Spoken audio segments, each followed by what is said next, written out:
ஜீவா டுடேவின் நிறுவனர் ஆசிரியர் திரு ஜீவ சகாத்தம் அவர்கள் இருந்திருக்கிறார். அவரோடு பேசலாம். வணக்கம். அண்ணாமலை அவர்கள் புதிய கட்சி ஒன்று தொடங்குவதா அறிவிச்சிருக்காரு. ஆனால் அதுக்கு போகிறதுக்கு முன்னாடி மக்களுக்கு வந்து நான் ட்ரைனிங் கொடுத்து அதுலேருந்து யார் செலக்ட் ஆகிறாங்களோ அவங்கள தான் நான் வந்து களத்தில் நிறுத்த போகிறேன் அப்படிங்கிற விஷயத்த சொல்கிறாரு. இனி வரும் பொதுத் தேர்தல் எல்லாத்தையும் நான் கலந்துக்க போகிறேன் அப்படிங்கிற விஷயத்த சொல்கிறாரு. இன்னொரு பக்கம் பார்க்கும்போது இந்த பிஜேபி தான் பேக்எண்ட்லேருந்து இந்த ஒர்க்கை பண்ணுது அப்படிங்கிற விமர்சனம் இருக்குது. இதை எப்படி பார்க்குறீங்க? உலகத்திலேயே ஒரு கட்சியிலேருந்து விலகிறவர் அந்த கட்சி தலைவரை சந்தித்து மாலை அணிவித்து புத்தகங்களை பரிசீலித்து ஆசீர்வாதம் வாங்கிட்டு அட்வைஸ் கேட்டு வந்து கட்சி ஆரம்பித்தது அண்ணாமலை அவர்கள் மட்டும்தான். இப்போ நான் என் கட்சியில் நீங்கள் இருக்கீங்கன்னா என்கிட்ட போகிறதா இருந்தால் ஒரு ராஜினாமா கடிதம் கொடுத்துட்டு போயிருவீங்க. ப்ரெஸ்ஸை சந்திச்சுட்டு என்ன சொல்லுவீங்க, இதுவரை இருந்தேன், மகிழ்ச்சி தான், என்னுடன் ஒத்துழைத்த அனைவருக்கும் நன்றி, தலைவர் என்னை நல்லா தான் நடத்தினாங்க, எனக்கு வாய்ப்பு தந்தாங்க, அவ்வளோதான் சொல்லுவீங்களே ஒழிய என்னைய பார்த்துட்டு அதுவும் டெல்லிக்கு வந்து என்னைய பார்த்துட்டு நல்லா பேசிட்டு சிரித்து பேசிட்டு ஏதோ பழங்கள்லாம் கொடுத்து நான் போயிட்டு வரேன், ஹாஸ்பிட்டலில் போய் நல்லா விசாரிக்கிற மாதிரியே போய் பார்த்துட்டு வருவாங்க. இல்லை, கடந்த வருஷம் டிசம்பர் மாதமே என்னுடைய முடிவை நான் தெரிவிச்சிட்டேன் அப்படின்னு சொல்கிறாரு. அதுக்கான சமாதானம் பேச்சுவார்த்தை கூட நடந்திருக்கலாம் இல்லையா? டிசம்பர் 23 சொன்னதுக்கப்புறம் அவர் எலெக்ஷனை வேற சந்திச்சிருக்காரு.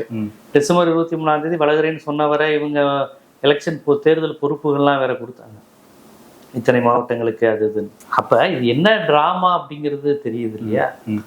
கட்சியிலே இல்லாத ஒருத்தருக்கு தேர்தல் பொறுப்பு வேலை எப்படி கொடுப்பாங்க? அதுவும் அண்ணாமலை ஆதரவாளர் இன்னொரு வட்டம் வேற இருக்கு. அப்ப எப்படி தேர்தல் வேலை பார்க்க விடுவாங்க? அவங்க முழுக்க விஜய்க்கு தானே வேலை பார்த்துருக்குறாங்க.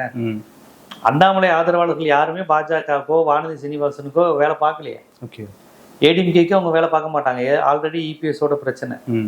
அப்போ இவங்களுடைய வாக்குகள்லாம் சேர்த்துதான் விஜய் ஜெயிக்க வச்சிருக்கு.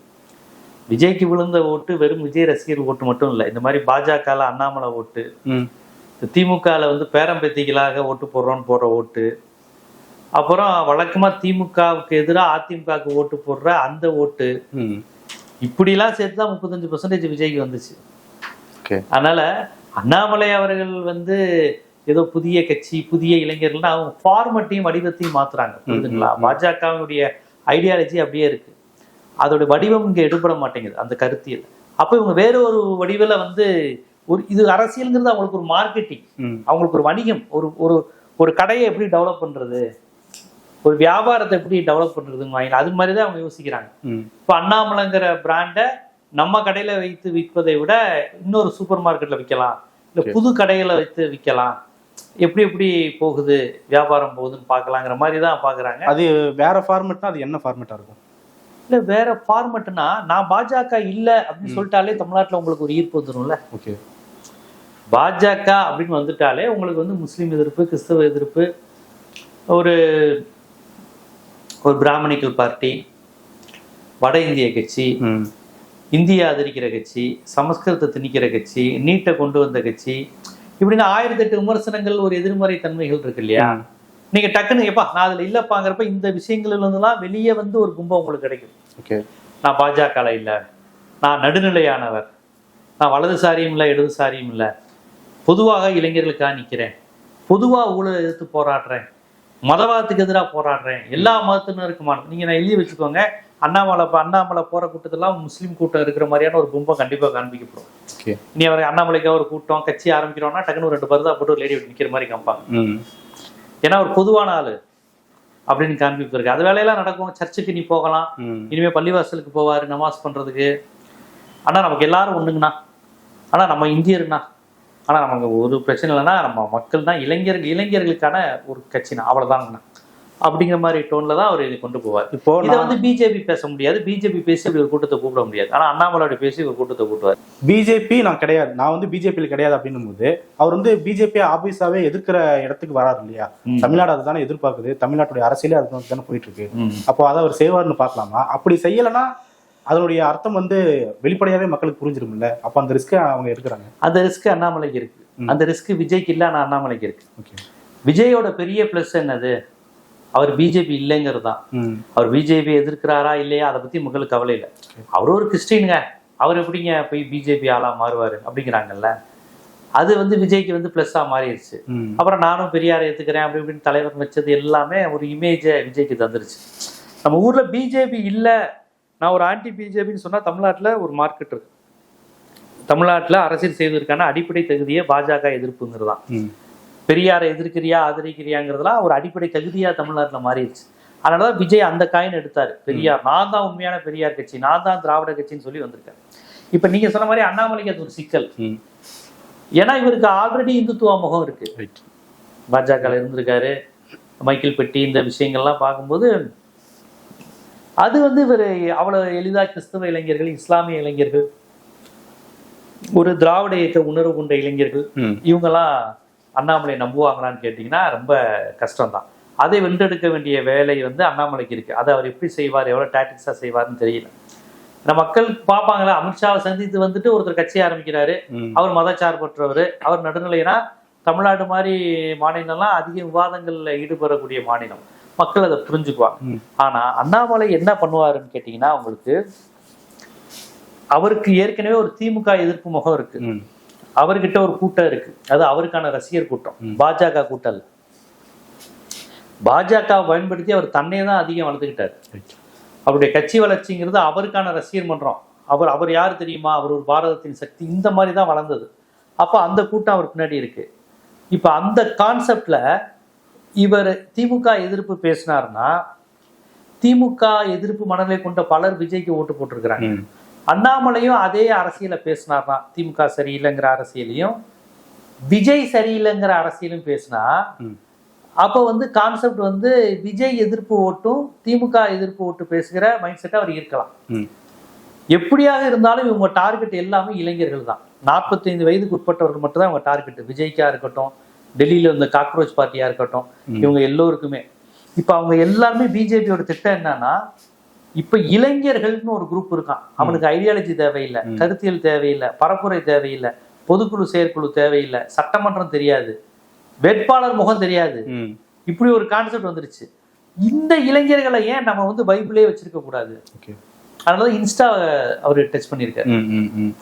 அவன் உங்கள்கிட்ட பெரியார் கருத்து கேட்க மாட்டான், பகுத்தறிவு கேட்க மாட்டான், பெருசா ஐடியாலஜி கேட்க மாட்டான். ஆனா அந்த இளைஞர்கள் மதவாதியும் கிடையாது, சாதியவாதியும் கிடையாது, அதே சமயம் முற்போக்கு சிந்தனையாளரும் கிடையாது, எதுவுமே கிடையாது. ஓகே, அப்ப இந்த ஏ பொலிட்டிக்கல் கூட்டத்தை நம்ம வைபா வச்சிருக்கணுங்கிறது பிஜேபி பிளான் பண்ணிருக்கு. ஏ பொலிட்டிக்கல் ஓட்டர்ஸ் கூட்டம் இருக்காங்க, இன்னொரு சமயம் அப்பொலிட்டிக்கலான தலைவர்களும் உருவாகிறாங்க அப்படின்னும் போது அது தமிழ்நாட்டு சூழல் எப்படி நம்ம புரிஞ்சுக்கலாம்? அண்ணாமலை ஏ பொலிட்டிக்கலான ஆள் கிடையாது.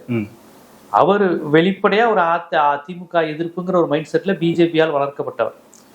ஆனா பாஜக தனது பேட்டர்ன்ல வளர்ந்தா தமிழ்நாட்டில் வளர முடியாதுங்கிறதுக்காண்டி அண்ணாமலையை வேற ஒரு பேட்டர்ன்ல வளர்த்துச்சு. எஸ்.வி. சேகர் மாதிரி அண்ணாமலை பேச மாட்டார், புரியுது, ஹெச் ராஜா மாதிரி அண்ணாமலை பேச மாட்டார், இலகணேசன் மாதிரி அவர் பேச மாட்டார், ஆர்எஸ்எஸ் பாஜக எல்லாம் பேசுவாரு, என்னைக்கும் பெரியாரை திட்ட மாட்டார். அண்ணாமலை இதுவரையும் பெரியாரை திட்டினது இல்லை, கவனிச்சிங்களா? ஈவேரா அப்படின்லாம் சொன்னது கிடையாது. இந்துக்கள், இந்து மதம், இந்த மாதிரிலாம் பேசுவாரு, பெரியாரை திட்ட மாட்டாரு. அப்புறம் ஒரு தேவைப்பட்டா திமுக தலைவர் கலைஞர் கூட ஒரு மூத்தவருங்கண்ணா, ஒரே ஒரு பேட்டில் கலைஞரை கூட பாராட்டு, கலைஞரோட உழைப்பெல்லாம் நம்ம குறைத்து மதிப்பிட முடியாதுன்னா அவங்களோட உழைப்பெல்லாம் நான் பார்த்தேன் அப்படின்னு பேட்டியெல்லாம் கொடுத்துருக்காரு. அப்ப இந்த மாதிரி ஹெச் ராஜா பேச முடியாது. ஹெச் ராஜாவால திராவிட எதிர்ப்பு, பெரியார் எதிர்ப்பு மட்டும் தான் பேச முடியும். அண்ணாமலைக்கு அது பிரச்சனை கிடையாது. அந்த பேட்டர்ன்ல லைட்டா, ஏன்னா கட்சியே வளர மாட்டேங்குதுன்னு டெல்லியில இருந்து கதறாங்க. என்னன்னு கேட்டீங்கன்னா, இவங்க பெரியார் சிலை அடிப்பேன், ஈவேராவை அடிப்பேங்கிறப்ப தமிழ்நாட்டில் ஈடுபட மாட்டேங்குது. அப்ப அண்ணாமலை மாதிரி ஒரு பேக்வர்டு கிளாஸை கொண்டு வராங்க, பிற்படுத்தப்பட்டவரை கொண்டு இந்த பிராமின் ஜனதா பார்ட்டின்னு இருக்குல்ல, இந்த இமேஜை உட, இது ஒரு பிராமின் பார்ட்டின்னு சொன்னாலே யாரும் வர மாட்டேங்கிறாங்க கட்சிக்கு. அப்ப நீ நான் ஒரு நான் பிராமின்னா அந்த தேவையில்லாம பெரியாரை சீண்டுவது, திராவிடத்தை சீண்டுவது விட. ஆனா திமுகங்கிற கட்சியை அடி, டிஎம்கே ஃபைல்ஸ் அது இதுன்னு போட்டுக்கிட்டு இது பண்ணிக்கிட்டு கடை, ஒரு பிரச்சனையும் இல்லை அப்படிங்கிற மாதிரி அவர் ஒரு பேட்டர்ல வளர்த்தார். அது மட்டும் இல்லாம இன்னொரு வேலையும் அவர் செஞ்சார், கட்சியில இருந்த பிராமின்ஸ் எல்லாத்தையும் காலி பண்ணார். எஸ்.வி. சேகர், காயத்ரி ரகுராம், இவங்க எல்லாரையும் காலி செஞ்சார். அவங்கெல்லாம் யாருன்னா சங்கரமட ஆதரவாளர்கள், இவர் யாருன்னா சிருங்கேரி மட ஆதரவாளர் அண்ணாமலை, பி.எல். சந்தோஷோட ஆளு. கர்நாடக சிருங்கேரி மடத்துக்கும் தமிழ்நாடு சங்கர மடத்துக்குமான லாபிக்குல உருவானவர் தான் அண்ணாமலை. அதனால இவருக்கு இங்க உள்ள பிராமின்ஸ் அடிக்கிறதுல பிஜேபி பிரச்சனை இல்லை, சிருங்கேரி மடம் லாபி ஒன்று ஓடுது, அதுலதான் இவர் அண்ணாமலை பண்ணாரு. ஸோ அப்ப இவருக்கான பேட்டர்ன் இந்த மாதிரி தான் கட்சி வளர்ந்துச்சு.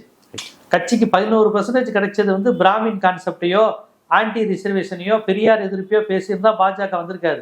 இவர் வேறு விதமான ரசிகர் கூட்டத்தை உருவாக்குனாரு, அப்புறம் தன்னுடைய சாதி செல்வாக்கையும் பயன்படுத்திட்டார், சமுதாய செல்வாக்கையும்.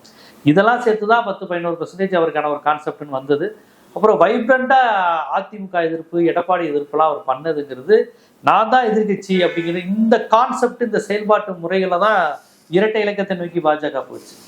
இப்ப அந்த அண்ணாமலையை இறக்கி விட்டுருக்காங்க பாஜக தனியா தமிழ்நாட்டுல இருக்கு, இந்த அண்ணாமலையை இறக்கி விட்டுருக்காங்க. அவங்க என்ன பிளான் பண்றாங்கன்னா, ஏற்கனவே இருக்கிற பாஜகவுடன் அண்ணாமலை சேர்ந்திருந்தா அண்ணாமலையுடைய வைப்ரண்ட் பாஜகவுக்கு உதவ மாட்டேங்குது. இந்த கடந்த எலெக்ஷன்ல வானதி சீனிவாசனே தோக்கடிச்சிருக்காங்க.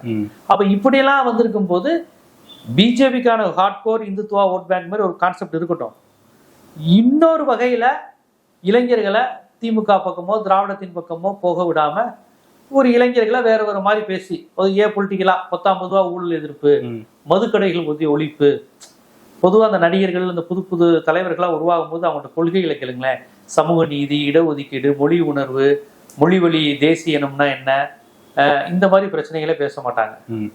இந்த மாதிரி பேசினா அவங்களுக்கு ஒரு ஐடியாலஜி முத்திரை ஒரு குறிப்பிட்ட தகுந்த பார்ப்பாங்க. 19 ரூபா எல்லாருக்கும் ஏற்ற மாதிரி மதுக்கடைகளை ஒழிப்பேன், மதுவை ஒழிப்பேன், ஊழலை ஒழிப்பேன். அது ஒரு கட்சியோட கொள்கையா இருக்க வாய்ப்பே இல்லை. அது ஒரு நிர்வாக அமைப்பு முறை. ஆனா வரவங்க எல்லாம் பாருங்க, இந்த சினிமா நடிகர்லாம் நாங்கள் ஊழல் ஒழிக்க போறோம். அது மாதிரி அண்ணாமலையும் இந்த ஊழல் ஒழிப்பு, லஞ்ச ஒழிப்பு, மது ஒழிப்பு, பெண்கள் பாதுகாப்பு, ரொம்ப ஈஸியான சப்ஜெக்ட் அரசியல்வாதிகள் பேசுறதுக்கு. பெண்கள் பாதுகாப்பு வேணும் அப்படின்னு எனக்கு தெரிஞ்சு ஸ்டாலினுக்கு கவர்மெண்ட்டுக்கு எப்படி ஒவ்வொரு விஷயத்துக்கும் விஜய் இதுக்கு ஸ்டாலின் தான் அங்கிள் பாத்ரூம் போன பெண் குழந்தைக்கு பாலியல் வன்புணர்ச்சி சொல்லிட்டே இருந்தார்ல, அப்படி ஒரு அண்ணாமலை ஆரம்பிக்க போறாருன்னு நினைக்கிறேன். விஜய்க்கு இருக்கக்கூடிய அந்த பொலிட்டிக்கல் குரூப்பை கொஞ்சம் பிரிக்கலாம்னு யோசிக்கிறார். விஜய்க்கு கூட 35% இருக்குல்ல, அந்த ஒரு அலையில வந்துருச்சு ஒரு டேம்ல, அது திருப்பி விஜய்க்கு வரவிடாம தடுக்கிறதுல கொஞ்சம் அண்ணாமலை நோக்கி இளைஞர்கள் ஈர்க்கப்படலாம். அப்புறம் இது இப்போ ஆளுங்கட்சி ஆயிடுச்சு. விஜய் ஆளுங்கட்சி ஆயிடுச்சுனாலே உங்களுக்கு மைனஸ் நிறைய வரும். எதிர்கட்சியா இருக்கும் போது தான் நீங்க என்ன வேணாலும் பேசலாம். இப்போ கவர்மெண்ட்டே உங்க கையில வந்துருச்சு. அப்போ தினந்தோறும் நடக்கிற பிரச்சனைக்கு பதில் சொல்லணும். இப்ப கேள்வி கேட்கிற இடத்துக்கு அண்ணாமலை வந்துட்டாருன்னா, விஜய் பக்கம் போன இந்த 2 திராவிட கட்சி வேணாம், எல்லாமே சாக்கடை, புனித சக்தி, தூய சக்தின்னு விஜய் பக்கம் போனவங்க என்னடா தூய சக்தின்னு சொல்லிட்டு எல்லாம் குதிரை பேரமா நடக்குதுன்னு கொஞ்சம் ஃபீலிங்ல இருந்தா அந்த இளைஞர்களை திருப்பி இழுப்பதற்கு அண்ணாமலை உதவும். இல்ல, அந்த மக்கள் போறதுக்கு விஜயோடைய ஃபேக்டர் அவருடைய பாப்புலாரிட்டி ஒரு டூலா இருந்தது. ஆமா, அண்ணாமலைக்கு அந்த பாப்புலாரிட்டியோ கரிஸ்மாவோ இருக்குதா? எல்லாத்தையும் ஒட்டுமொத்த தமிழ்நாட்டுல இருந்து மக்கள் இருக்கிறதுக்காக கரிஷ்மா இல்ல, அவ்வளவு பெரிய கரிஷ்மாங்கிறது இப்போதைக்கு தேவையில்லைங்க. உங்களுக்கு விஜய்க்கு விழுந்த ஓட்டே 35% விஜய் கரிஷ்மாவுக்கு விழுந்த ஓட்டு கிடையாது. 2 திராவிட கட்சியும் வேணான்னு போனவங்க, பலகீனமான பாஜக ஓட்டு போட்டு ஜெயிக்காதுங்கனால பாஜக ஓட்டே விஜய்க்கு போயிருக்கு. அதிமுக ஓட்டு கணிசமா போயிருக்கு. திமுக விளையாட்டுத்தனமா போயிருக்கு. என் பேத்தி பேரனுக்காண்டி ஒரு ஓட்டு போட்டுக்கிறேன் இப்படி போட்டு குடும்பத்துக்கு 4 ஓட்டு போட்டிருக்காங்க. புரியுதுங்களா? இப்படியெல்லாம் சேர்ந்தா விஜய்க்கு 35% விஜய்க்கு கிடையாது. கொங்கு மண்டலத்துல பாஜக அண்ணாமலை ஆதரவாளர்களா விஜய்க்கு தான் ஓட்டு. அவங்களுக்கு நயனா நாகேந்திரன் தலைமையும் பிடிக்காது, எடப்பாடியும் பிடிக்காது. அவங்க ஒர்க் பண்ணலையே.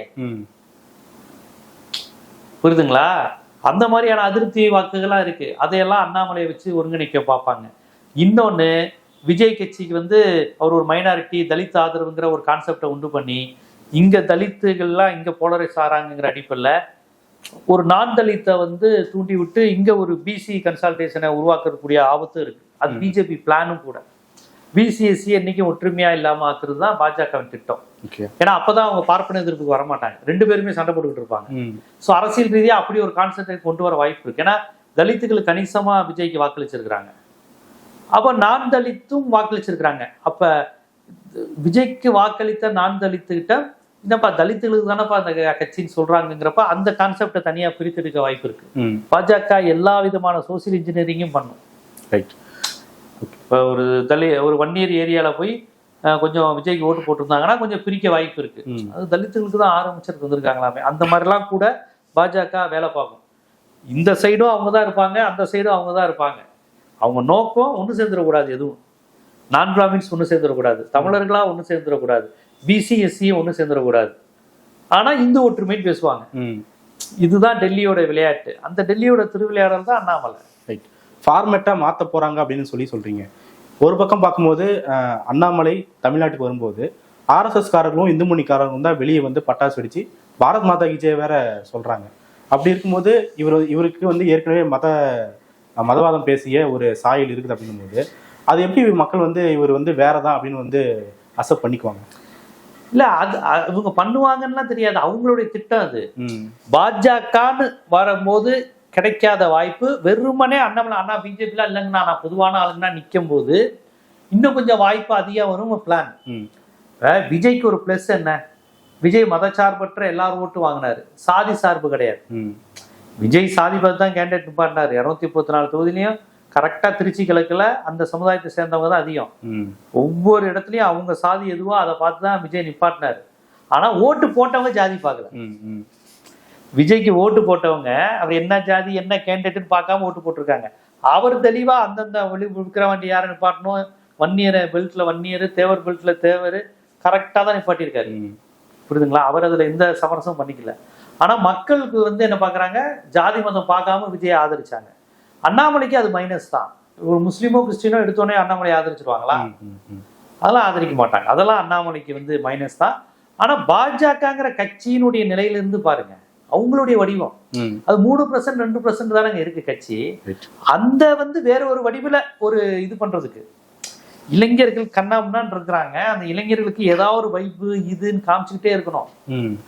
அந்த வேலையை பாக்குறாங்க அவங்க. பொலிட்டிக்கலா இருக்கு, அதாவது அவன் கருத்தியலா சிந்திக்கிறது, வரலாறு தெரிஞ்சுக்கிறது, அரசியலமைப்பு சட்டம் படிக்கிறது, அதெல்லாம் தேவையில்லை. யாரோ ஒரு ஹீரோ பின்னாடி யாரோ ஒரு தனி மனிதரை இவர் அபாரமானவர் சொல்லுவோம், அந்த ஒரு மயக்கத்திலேயே வச்சிருக்கணும். அதற்கான வேலையில பாஜக. ஆனா அண்ணாமலை கல்ட் பாலிடிக்ஸ் இங்க இருக்குது, அதை நம்ம செய்யக்கூடாது அப்படிங்கிற விஷயத்த சொல்றாரு. ஆமா, அது விஜய் அப்படி பண்ற மாதிரி ஆகும். ஆனா விஜய் மாதிரிதான் அண்ணாமலைக்கும். அண்ணாமலை பின்னாடியே ரசிகர் மன்றம் தான். அவர் பாஜகவில் இருக்கும் போதே அண்ணாமலைக்கு என்று தனி ரசிகர் மன்றங்கள் இருந்தன. இப்ப அது கருணாராஜன் இருக்க மாட்டாரு, வந்துருவாரு. அமர் பிரசாத் ரெட்டி வந்துருவாரு. இவங்கெல்லாம் பாஜக இல்ல, அண்ணாமலை கூட இருந்தாங்க. அவங்கெல்லாம் வந்துருவாங்க. இன்னொன்னு பாஜக அண்ணாமலையை பெரிய லெவல்ல விமர்சிக்க மாட்டாங்க தொடக்கத்துல, அப்படிதான் பாக்குறேன். இப்போ வரையும் பாஜக யாரும் விமர்சிக்கல. நயினார் நாகேந்திரன் காட்டமான ஒரு அறிக்கை விட்டுருக்காரு. இப்போ பாஜகவுல விலகி போனவங்க திரும்ப கட்சிக்கு சேர்ந்ததா வரலாறு இருக்கு அப்படிங்கிற விஷயத்த அவர் சொல்றாரு. சொல்றாரு இப்ப பாஜக, அது அண்ணாமலை வெர்சஸ் நயினார் நாகேந்திரன் தான். அது அவர் தலைமை வந்ததுக்கு அப்புறம் தானே அவர் விலகி வர்றாரு. அதனால நீங்க பாருங்க, பாஜக இவர் விமர்சிச்சாலும் அரசியல், விமர்சிக்காட்டிலும் அரசியல் தான். அண்ணாமலையை ஒரு பாஜக முகம், இந்துத்துவ முகம் அல்லாத இன்னொரு பிஜேபி மோடி முகம் இங்க வளருது. எல்லாமே அவங்களுடைய ப்ராடக்ட் மாதிரி கான்செப்ட். ஏன்னா பாரதிய ஜனதா அவங்களுடைய கொள்கையை சொல்லி நேர்மையா வளர முடியாது. அவங்க கொள்கை என்னது? மாநிலங்களே இருக்கக்கூடாது. அவங்க கொள்கை என்னது? ஒரே நாடு ஒரே தேர்தல். அவங்க கொள்கை என்னது? நீட்டை கொண்டு வரணுங்கிறது. அவங்க கொள்கை அப்படிங்கிறது இந்த தேர்தல் சிஸ்டமே நடக்கக்கூடாது, தேர்தல் முறையே இருக்கக்கூடாது. இது எல்லாமே ஆர்எஸ்எஸ் கொள்கை. இதை சொல்லி பாஜக ஓட்டு கேட்க முடியுமா? ஒவ்வொரு முஸ்லீமும் ஜெய் ஸ்ரீராம்னு ஏத்துக்கணும், ஒவ்வொரு முஸ்லீமும் பாரத தாயின் மகன் ஏத்துக்கணும். இப்படி சொல்லி தமிழ்நாட்டுல ஓட்டு வாங்க முடியாது. அப்ப நமக்கு எதிராக இளைஞர்கள் போய்விடக்கூடாதுங்கிறதுக்காக இப்படி அவங்க திட்டங்களை வைப்பாங்க. ஆனா என்னுடைய கான்செப்ட் இது, அண்ணாமலை வெர்சஸ் விஜய்ன்னு தான் போக அதிகப்படியான வாய்ப்பு அதிகம் இருக்கு. ஏன்னா அவர் விஜய் இப்ப இவருடைய பேட்டர்னுக்கு அண்ணாமலையின் பின்னாடி திரள்கின்ற இளைஞர்கள் படை என்பது இவர்களை தான் பாதிக்கும். விஜய் பின்னாடி இருக்கிற கூட்டத்தை தான் இருக்கும். இப்ப அவர் கவர்மெண்ட்டுக்கார வந்துட்டாரு, அவருக்கு போராளியா இருக்க முடியாது. ஸ்டாலின் அன்கள் கேட்கவே முடியாது. அந்த ஸ்டாலின் அன்கள் ஹை பீச்சில் கத்துனாருல, அப்பதான் அவரால் வீரியமா செயல்பட முடியும். இப்ப ரூலிங் பார்ட்டி இவரை பார்த்தா எல்லாரும் கேள்வி கேட்க முடியும். அப்ப இவர் இப்ப கேள்வி கேட்கிற இடத்துக்கு அண்ணாமலை வந்திருக்காரு. அப்ப இளைஞர்களுக்கு பொதுவாகவே ரிபலை பிடிக்கும், எதிர்த்து கேள்வி கேட்கறாங்க, இது பண்ணும். ஸோ விஜய் பின்னாடி திரண்ட இளைஞர்கள் கூட்டம் இவர் பின்னாடி போகும், அண்ணாமலை பின்னாடி போகவும் வாய்ப்பு இருக்கு. ஓரளவு அதிமுகவில் நம்ம சாதிக்காரர் ஒருத்தர் முதலமைச்சரா இருக்காருங்கிற அந்த உணர்வோட இருந்தாங்கல்ல கவுண்டர், அந்த வாக்குகள் அண்ணாமலைக்கு வர வாய்ப்பு இருக்கு. ஏன்னா இப்ப எடப்பாடி சிஎம்ஆ இருந்தாரு, எதிர்கட்சி தலைவர். இப்ப அவருடைய கட்சி காணாம போயிட்டு இருக்குங்கிறப்ப சில இளைஞர்கள் அப்படி வரலாம். ஆனா கவுண்டர் சமுதாய இளைஞர்கள் அப்படியே எடப்பாடி இல்லைன்னா அண்ணாமலைன்னு வரலாம். அவங்க விஜய்கிட்ட வருவதற்கான வாய்ப்பு குறைவு. ஒரு இளைஞர் நம்ம சமுதாயத்தை சேர்ந்தவர், நம்ம ஆல்ரெடி நம்ம சமுதாயத்துல ஒரு முதலமைச்சரை பார்த்துட்டோம், அடுத்து இவரை உண்டாக்குவோம், நம்ம இதுக்கு விஜயை போய் உருவாக்கணும் அப்படின்னு அப்படி ஒரு கவுண்டர் சமுதாய இதாகவும் உருவாக வாய்ப்பு இருக்கு. அந்த மாதிரியான ஒரு கான்செப்ட் வைக்க வாய்ப்பு இருக்கு. தேர்தல் நெருக்கடி அந்த மக்களவை தேர்தலில் அவர் மேக்சிமம் போட்டிட மாட்டார்னு நினைக்கிறேன். ஏன்னா பாஜக எதிர்ப்பு உடனே பேசுற மாதிரி ஆயிரும். உன் ஸ்டாண்ட் என்ன, பாஜக எதிர்க்கிறியா அப்படிங்கிற மாதிரியான நிலை வந்துடும். அப்ப அமைதியா இருந்துருவாரு. அடுத்த சட்டமன்ற தேர்தல் தான். இதுக்கு பின்னாடி ரஜினிகாந்துடைய ஏதோ ஒரு பங்கு இருக்கிறதா? இல்ல, ரஜினி கிடையவே கிடையாது. இல்ல, ரஜினிகாந்த் அப்படி எதுவும் என் வீட்டு வாசல நின்றாதுங்கிறதுக்காண்டி தான் லதா புதுசா மக்கள் மேடைன்னு ஒண்ணு ஆரம்பிச்சிருக்காங்க. அதான் ரஜினிகாந்த் ஆரம்பிச்சிருக்காங்க மக்கள் மேடைன்னு ஏதோ ஒண்ணு. அதுக்கான காரணம் என்ன? ம். இப்ப இவர் போய் அண்ணா நான் கட்சியை ஆரம்பிச்சிருக்கிறேன், நான் ஒரு பார்ட்டி வச்சிருக்கேன்னு அவர் சொல்லலாம். அண்ணாமலை வர்றதை ரஜினி விரும்பல. இல்ல பின்னாடி 2 இயக்கங்களும் சேர்ந்து கூட செயல்படலாம் இல்லையா? அதெல்லாம் கற்பனையா தான் நான் பாக்குறேன். ஏன்னா ரஜினி இனி அப்படி விரும்ப மாட்டார். ம். இனி அவர் என்ன செஞ்சாலும் ஒரு அரசியல் இது வருது. போய் ஸ்டாலினை பாத்துக்கிறாரு, இவர் பிஜேபி சொல்லிதான் போய் பார்த்தாருங்கிறாங்க. ரஜினி வந்து ஒரு இன்டர்நேஷனல் தேசிய அளவில் எல்லா அரசியல் கட்சிகளுக்கும் பிடித்த ஒரு நபரா இருக்கிறார். ம். அது உத்தரப்பிரதேச சிஎம்மா, ஆந்திரா சிஎம் சந்திரபாபு நாயுடா, பவன் கல்யாணா, எல்லோருக்குமே அவரை தெரியுது. அவர் ஒரு மிகப்பெரிய செலிபிரிட்டியா இருக்காரு. கொஞ்சம் அவருடைய வயது அனுபவத்துக்கு நிறைய விஷயங்கள் தெரியுது அவருக்கு. அவரளவுக்கு அரசியல் விஷயங்களா அவர் எல்லாரையும் பார்த்தவர். உங்களுக்கு எம்ஜிஆர் காலம் இந்திரா காந்தி பார்த்து, சஞ்சய் காந்தி, ராஜீவ் காந்தி, மொரார்ஜி தேசாய், எல்லா பிரதமர் காலகட்டத்திலையுமே அவர் படத்துல செலிபிரிட்டியா இருந்திருக்கிறார். நரசிம்மராவ் வந்து கட்சிக்கு வாங்கன்னு கூப்பிட்டாரு ரஜினிகாந்த். கட்சியில சேருங்கன்னாரு, காங்கிரஸ்ல சேர மாட்டேன்னாரு.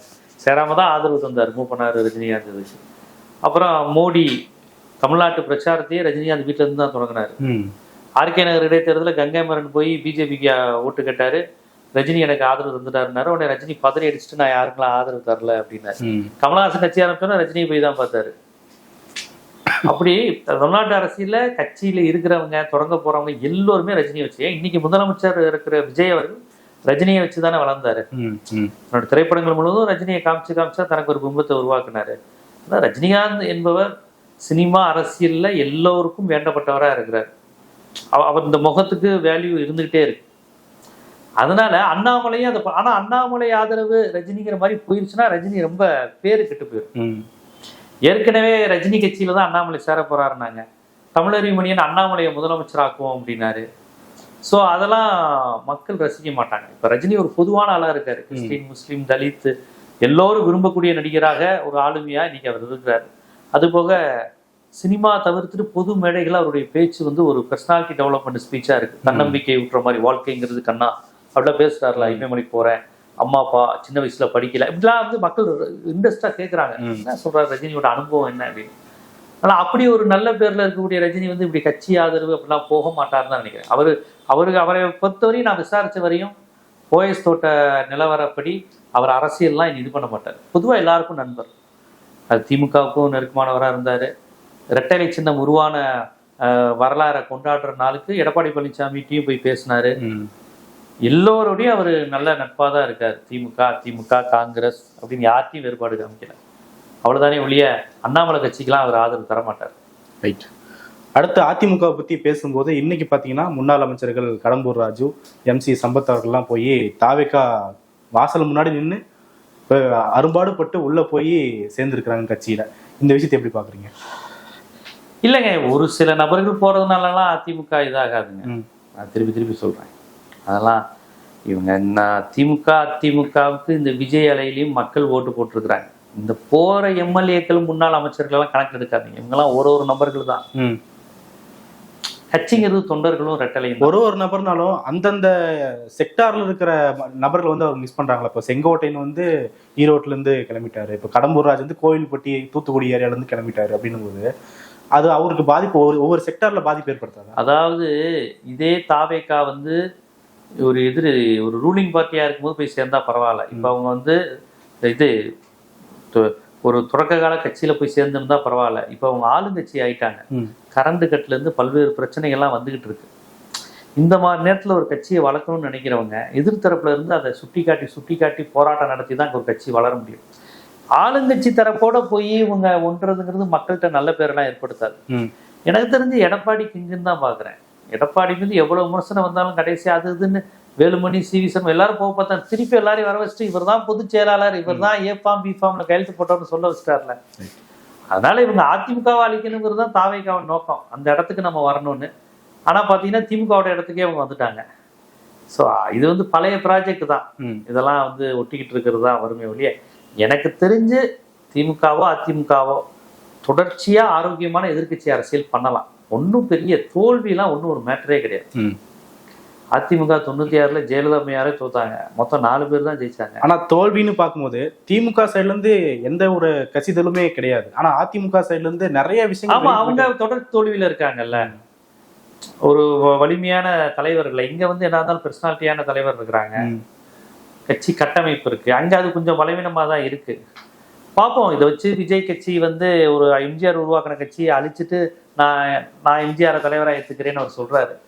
பார்ப்போம், இந்த மாதிரியான விஷயங்கள்லாம் நடக்கும். ஆனா இன்னும் காலம் நிறைய இருக்குன்னு பாக்குறேன். பார்ப்போம் அது எப்படி வருது. விஜய் வந்து அதிமுக பத்தி பேசும்போது எப்பவுமே அப்ரைஸ் பண்ணியே பேசுறத பார்க்க முடிஞ்சது. தேர்தலுக்கு முன்னாடியும் சரி, இப்போ சிஎம் ஆன பின்னாடி திருச்சியில பேசும்போதும் சரி, ஜெயலலிதா மேடம்னு பேசுறது, எம்ஜிஆர் பத்தி பேசுறது, நான் எம்ஜிஆர் போலாம் கிடையாது, அவர் தனிதான் அப்படின்னு சொல்லி பேசுறது அப்படிங்கிற விஷயத்த பார்க்க முடியுது. இன்னொரு பக்கம் பார்த்தா எம்எல்ஏக்கள் ராஜினாமா பண்ணிட்டு போய் தாவக்கையில சேர்றாங்க. இவர் கடம்பூர் ராஜு வந்து தாவேக்காவுக்கு தாய் கழகமே அதிமுகன்னு பேசுறாரு. அப்போ அங்க ஒரு மேட்ச் அப் நடக்குதா அப்படிங்கிற ஒரு கேள்வி இருக்கு. அந்த முயற்சி தொடர்ந்து நடந்துகிட்டு தான் இருக்கு. என்னுடைய தனிப்பட்ட முறையில திமுக அதிமுக ரெண்டுமே இருக்கணும். இந்த தலைவர்களால் அந்த கட்சி கிடையாது. அந்த கட்சிங்கிறது தொண்டர்களுக்கான கட்சி. தொண்டர்கள் இருக்கிற வரையும் வரும். இந்த விசில் அலையிலையும் மேற்கு மண்டலத்துல ரெட்டலைக்கு மக்கள் ஓட்டு போட்டிருக்கிறாங்க. எனக்கு தெரிஞ்சு இவங்கெல்லாம் போறதுனால அவங்க மேலதான் அந்த தொண்டர்களுக்கு கோவம் வருமே ஒழிய அப்படி திடீர்னு ரெட்டலையையும் இதையும் விட்டுட்டு போக மாட்டாங்கன்னு தான் நான் நினைக்கிறேன். பார்ப்போம், பொறுத்து வந்து பார்ப்போம் என்ன பண்றாங்க. பல்வேறு முக்கியமான விஷயங்கள் பார்த்துட்டீங்க. உங்களுடைய நேரத்துக்கும் கருத்திற்கும் நன்றி.